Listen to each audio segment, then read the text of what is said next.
Hi, you're watching The Film Whisperers on Bent TV, a show where two movie nerds talk all things film through a contemporary lens. My name is Matt. And I'm Saj. So, Saj, we've been focusing on the 70s in film, which was quite varied and there's lots of different things to talk about, but we've focused so far on the movies that we really liked in that decade. So now I guess we naturally should turn our attention to maybe ones that we didn't like as much. Yeah, 100%. So it was interesting, I guess, just having a chat to a couple of people about 70s movies. I think the common consensus is that, overall, 70s did produce some quality films. Really iconic movies, yeah. And then I think the 80s then sort of took a bit of a dip because I'm guessing that was when the VCRs came into play, and I guess a lot of films were just mass-produced with very cheesy stuff. Yeah, exactly. Yeah. So yeah, I guess with 70s movies, it's really about looking at it from in a contemporary lens and looking at quality films that were done back in the day and kind of going, does this work now? But anyway, so I guess in this segment we talk about the worst films from a particular topic. So do you have a worst film from the 70s? So this one's going to be a bit controversial because I actually don't hate the movie, and I know a lot of people absolutely love this movie, but I'm talking about it not so much because it's a bad movie, but because it's probably a lot of parts of it have aged really poorly. So like similar to how when we've previously done like our 80s segment, we were speaking about how like John Hughes like teen movies are considered iconic, but there are a lot of parts of them that are like, oh, if they did that now, but they wouldn't do that now. So my pick for the 70s bad movie is actually Grease, everyone's favorite, starring Olivia Newton-John and John Travolta. Even though it's an enjoyable movie and it's fun, love the music, all that kind of stuff, I feel like a lot of it, if the same storyline were to be produced today, people would be like, oh, like they wouldn't get the same kind of acclaim. People wouldn't love it the same way.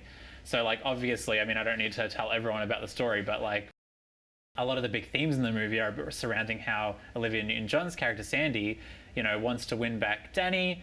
And it's basically, the movie is suggesting that the only way that she can do that is by completely changing who she is. She has to shed, well, basically who she was as a person to be like this fake kind of bad girl, whatever, and that's the way she's going to woo, basically just to get a man, which I think is quite a negative message to send to people, or women in particular, like that are watching that movie, because basically it was saying like, if the guy you're after doesn't like you, then you just have to change who you are, and then he'll like you. So even though it's a great movie, I think that the themes like that have kind of aged pretty poorly. I mean, even like, I know part of it's maybe a little bit satirical, but the T-Birds or whatever, like, it's like, I've spoken previously about this, but like how it's, pretty big displays of like toxic masculinity, that a little bits of dialogue here and there where they're talking about women and stuff, and it's like, in that time, obviously, probably that was just seen as like the norm, but like now you watch it, you're like, oh, it's a bit cringy and probably not.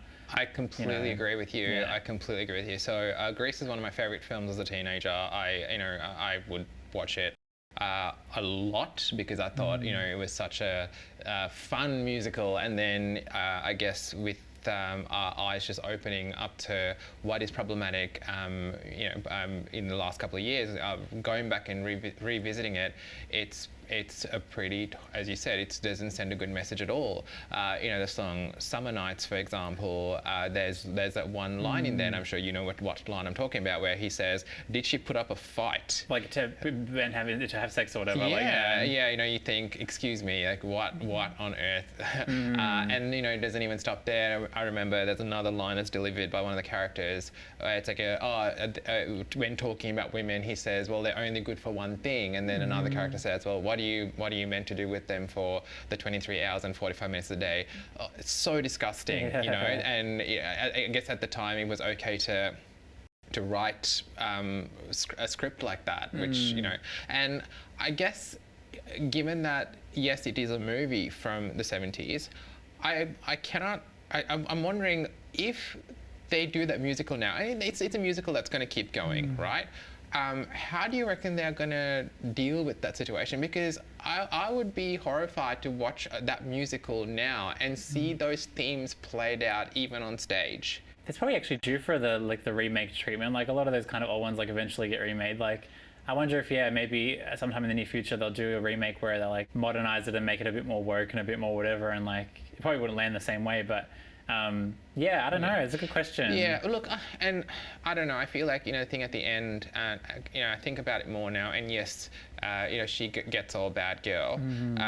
I don't know if you remember, but he changes as well, if you remember, because there's a thing at the end where he puts on the jock sweater. Oh, yeah, you're right. You're right. So I think that was maybe, because I know that the song You're the One That I Want was written for the 70s movie. Right. It was not part of the musical, initial musical. And I'm guessing, at the time, the feminist movement was at the height of its popularity. And I'm guessing they needed something to just neutralize the setting. So, because, if you think of the lyrics to You're the One That I Want, it's her saying, you better shape up because I need a man and my heart is set on you. Yeah. So I don't know. I feel like, I think maybe that was their way of going, okay, we're trying to balance it out a bit. Yeah. So.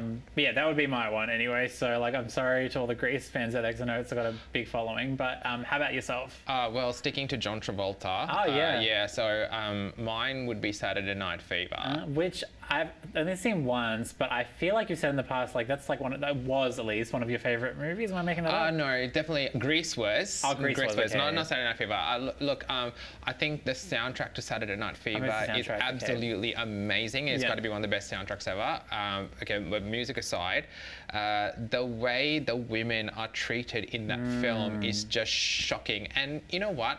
There's even a very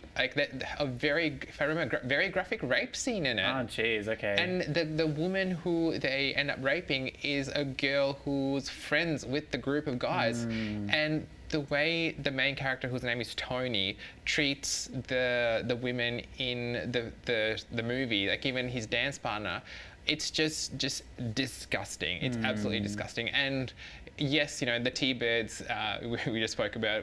We talk about toxic masculinity and them, but I think this took it a step further, and the way the boys, the group of boys, where they act around each other, it's really horrible. And I even remember there's a homophobic moment as well. I think if I remember the scene right, there's a group of gay men walking towards them, and then I think they use the F word on them. I think so. Anyway, I just remember thinking, watching it again now, going, "Wow, this is disgusting." But you look at the dancing; it's great. The soundtrack, it's great. I mean, the Bee Gees. But other than that, it was a pretty terrible film. You've seen it, yeah? I have, but I don't remember it very well. I think maybe because I don't know, it didn't resonate with me too much. But I do remember the soundtrack was great. That's what I remember, the dancing and the soundtrack. But do you feel like when they were adding those bits in, the group of gay people walking towards them and them using that, do you think the filmmaker put that in there because they were trying to show that this is not okay, or was it presented in a way that's oh no, this is okay, this is just everyday the way people talk? I think they were trying to really show the boys club type culture that New York had. Here's a group of boys that rock it on the dance floor at the disco in the 70s, and here are their friends. He's not doing a very good job. I think his job in that is he sells paint, I think, and it's written as if he's really struggling in terms of how much money he makes, but he's got his boys, and they go out and have fun together, and they make fun of gay people. Look at them, they're so cool. So definitely that'll definitely be my aged poorly. Very, very poorly. But look, it's been really good chatting about these films, and you've been watching the Film Whisperers here on Ben TV.